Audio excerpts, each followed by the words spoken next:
all that's just history. You know, and how this history stuff is going to help me, or how it's going to stop them young brothers out there from killing each other. And, you know, that's just history. That's just some academia. You know, why should I be worried about history? Well, that's a sad thing to look at it. You know, keep in mind one of the great ancestors and master teachers, Carter G. Woodson, told us, if a race has no history, if it has no worthwhile tradition, it becomes a negligible factor in the thought of the world. It stands to be exterminated.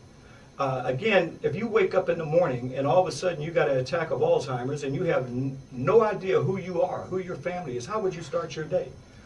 So equally, that applies to the race itself. If we have no idea of who we are, then it's not going to reflect in anything that we are in the culture of this country. When you go to Chinatown, they're expressing their history, their culture, their ethnicity by calling it Chinatown, or whether it's Korean town, or even the Vietnamese who just got off the boat in Southern California, Little Saigon.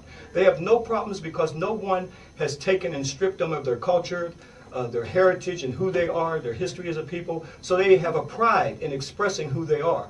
But you can tell when a people have been ripped of their culture and their spiritual way of life and who they are as a people, then that people will have a hatred not only to themselves, but also to their ethnicity, to their culture, and it will not reflect anywhere. Okay, and this is what we see in the African community. So that's the importance of history. So you think, as far as this, you know, the society from which we live in, have played a great part of that as well, with all the negative images without question, and imagery? we are African people. Let's deal with the reality of the Ma'afa. African people are the only people who were taken from the African continent and brought over here, and in order to make a slave, we were stripped of our names, our culture, our history. You were not allowed to practice anything. In fact, we were not allowed to read or write. We were caught reading or writing in this country. We were whipped and even killed. So when you take that in consideration, our names, our history, even the little part that Roots played on Kucha Kinte and beating Toby into him, this was all part of the psychological damage to strip a people of their identity, because that's how you make a slave. When you strip your history, you can make a slave.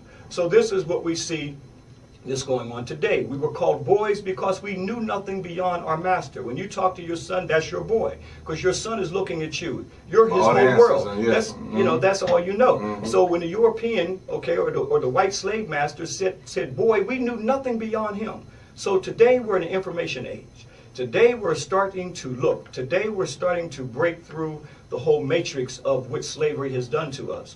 And in that process, we've got to study, we got to go back to our ancestral story. If all others, whether it be paleontology, as I said, biblical archaeology, and all these others, are going back, taking things from the temples and tombs, it's time for African people to equally to go back. Even to this day, the monuments are being plundered. The Medu Neter has been stripped off of the monuments and temples, as though somebody knows that there will be a final emancipation, and that final emancipation is of our mind. And that's what we've got to look at, Brother Lynn. So we've got to develop, and we're honored that you are creating a communiversity. A communiversity, as Bobby Wright called it, is that having lectures in the community for our people to start to think about who we are as a people. And this is the planting of the seeds. We all have within us a genetic library. But that genetic library is locked up through self-hatred and denial of self. It's only until we unlock that inner spirit of who we are, that inner knowledge of who we are, then we can start to see this information. When you go back to Africa, these are the greatest monuments on the planet Earth. When you look at the Great Pyramid of Akekufu, was there a Wailing Wall yet? No, did not exist. Was there a place called the Kaaba yet? Did not exist. These are the greatest and oldest monuments on the planet Earth, not built by extraterrestrials, but built by black men, not built by slaves, but built by African people thousands of years ago. It still got a problem knowing how they did it. It's still got a problem trying to figure out how they were done.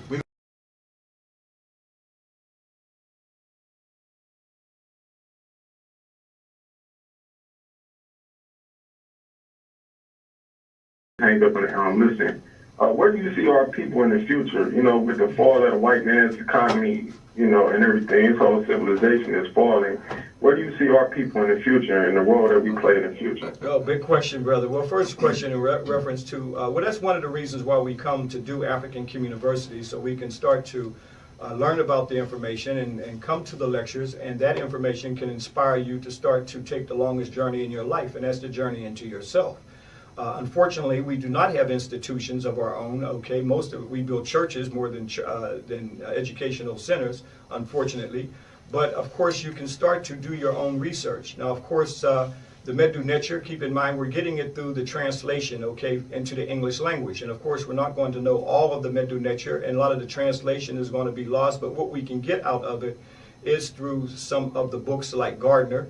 Okay, in his book, Wallace Budge has some information. But keep in mind, in ancient times, the priests, it took the priests 20 years. So when we take this, it can't be a fad in your life. You've got to start to sacrifice your whole life, as I started with 31 years of my life, and I'm still learning. Most of the time in the Western civilization, it's based off immediate gratification that we can get it all in one platter within a short period of time. So when you start to partake of this knowledge, start to plan for the rest of your life. But you can start to study the Medu Neter and start to research and start that journey on your own. And then also institutions that may be around, or people who are coming to lecture, or whatever you can get a hold to. So these are some of the things that can help with studying that. Now, in terms of the future of African people, I would not be doing this or talking about African people if I didn't think there was a positive future. I think that we've got to start to have a vision of where we want to be at. Keep in mind, during the time of the so-called New Millennium, I call it so-called because how can you count time down and then go back up? If we go with the earliest time period of Normer, that's over 5,000 years ago. So what happened? Why are we writing 2011? But getting back to that time period, keep in mind that the 2000, they have what is called, meaning Europeans, white folks, okay, they have a new millennium society. So they're planning for the next 1,000 years. And I'm sure black folks are not being planned into it. Only we can plan for our future. Only we can have a vision.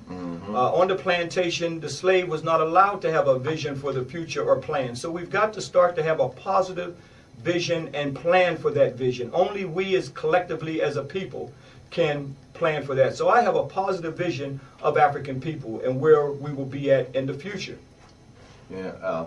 Also, Raketi Armand, she's I'm trying to get in touch with her right now. She teaches and studies the hieroglyphics, so stay tuned into the show. I'm gonna try to get her on the show and into Cleveland sometime soon.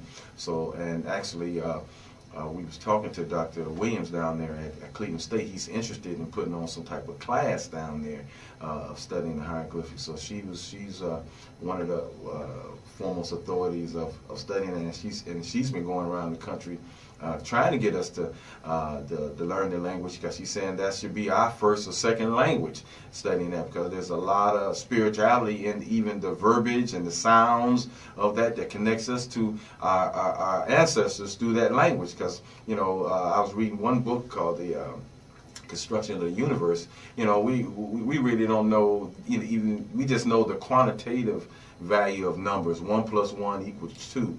But there's a sacred meaning and a symbolic meaning of the number 1. Yeah, right. You know, so we don't know those things. So when you throw all those together, when you see these signs, symbols, and configurations and stuff, that all, you know, it's all a part of spirituality, and it's all intertwined. So we need to know those things. So she's a professor at Russ, but she does have classes in Russ. Right. Okay. Yeah. Yes. So you know, Brother Conkai was so gracious to give me a number again. So I'm gonna call her actually tomorrow and see if she's or Monday to see if she can maybe come on and call into the show and express your views on why we should be learning this, and try to maybe even get her in here to set some up at Cleveland State. And that's the importance of, as Dr. Ben told me, we got to go back and do the field research, because a lot of things, and I've witnessed this, that I see on the monuments and temples in Medu Neter are not in the books.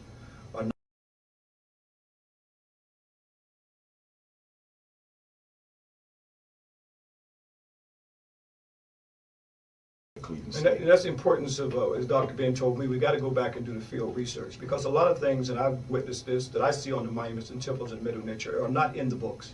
Are not in no, it's not in the books. Okay, there's a lot of interpretation on those monuments and temples. We've got to go back and start to do the field research.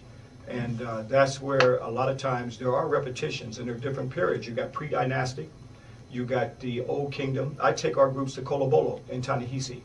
And you don't have, groups don't go here, but here you have a pre-dynastic writing. That means during what is known as the New Kingdom of the 18th dynasty, we're talking about over 3,000 years ago, they could not read the pre-dynastic writing. So you got different periods. You got a pre-dynastic, or is what Petrie calls pre-dynastic. You have the Old Kingdom, you have the Middle Kingdom, and you have the New Kingdom. Now the MeriRa writing, okay, in Ta-Nehisi, what is known as Nubia, they have not been able to interpret that at all. Really? At all. Okay? And that is the MeriRa writing of Cush, which I equally take the groups to the temples to see that MeriRa writing, as well as Kolobolo, pre-dynastic writing, to see the earliest form of the African writing system. And keep in mind also that this is long before the Sumerians. African people were writing. And now even Europeans and newspapers and documentations are coming out to validate the fact that African people created the first writing system. So equally imagine with our children, the love that they would have for writing, to know that their people, okay, our ancestors started writing. And that's what, you know, and that's what I want to drive home at this particular point, because, you know, us as adults right now, we're looking at our community, we see our kids running wild, killing each other and things of that nature. Tell them about that story with the young brother that you met. Yes, well, as we do our educational programs every year, one young lady, she brought her son back because he was failing miserably in school. And he was in the 11th grade. She didn't know what to do with him, and she brought him to Egypt. I said, wow, he gets a trip to Egypt doing bad. But in any case, to make a long story short, there's one particular temple that we go to, Komombo, and here we see the world's first medical instruments. It's called the Per'ankh, or the House of Life, equivalent to what we would call today hospital. Here, they're Imhotep. This is a multi-genius who lived during the Old Kingdom over 5,000 years ago. He was a physician long before Hippocrates. But here, he has the medical instruments. And one doctor, she was able to identify all these medical instruments. But this young man was so impressed with these medical instruments, and this black man, in fact, who he looked like, okay, Imhotep a lot, with the shaved head, the bald head, he was so impressed. I met that young man years later, and he said, Mr. Kwesi, in Egypt, at the Per'ankh, or the House of Life, that impressed me so much, I am now in med school. I was shocked. I was shocked. That told me that knowledge is power. That means the knowledge is just like a football or basketball. When you can see yourself and our ancestors who created it, that young man said, my ancestors created this, I can do this. And now he's I'm sure he's a doctor now. That was many years ago that he told me he was in med school. I wish I could see him again. I wish I could sit down and interview him about the impact of that journey had on him to become a doctor after failing in school. So that shows you the power of knowledge. Yeah. You know, started that. You know, we need to know those. And then I remember you telling me another story that this one guy, he had a school or something in Dallas, and he taught these young guys, and they was on 14 years old, and they already read some of the books that we. Well, those are independent black institutions, controlled and run by black folks, okay, run by our people. So this is the importance when you have your own schools, when you have your own curriculum. We have a lot of information. When you go back to the early scribes, and you go back to the session, you can see that these are Africans who made the first writing. Here they're the ones who wrote the first holy writings that became the various Bibles as we know today. But of course, when we see the representations of Europeans or the writers of the book or inspired by God, then of course this is in our psyche. And we have no idea. I'm going to show from the books in stone that African people are writing and showing what these are Africans on these reliefs that I'm going to show tonight. So when we have our own institutions and we start to teach this information, this is power. This is what we see. Actually, turn around the whole person's thought. You can turn around the whole community. We can turn around our whole race when we start to educate. If a cat goes to dog school and the cat comes out saying bow wow instead of meow, then you know some dog messed that cat up. Okay, I mean this is just natural stuff. Okay, natural stuff. So.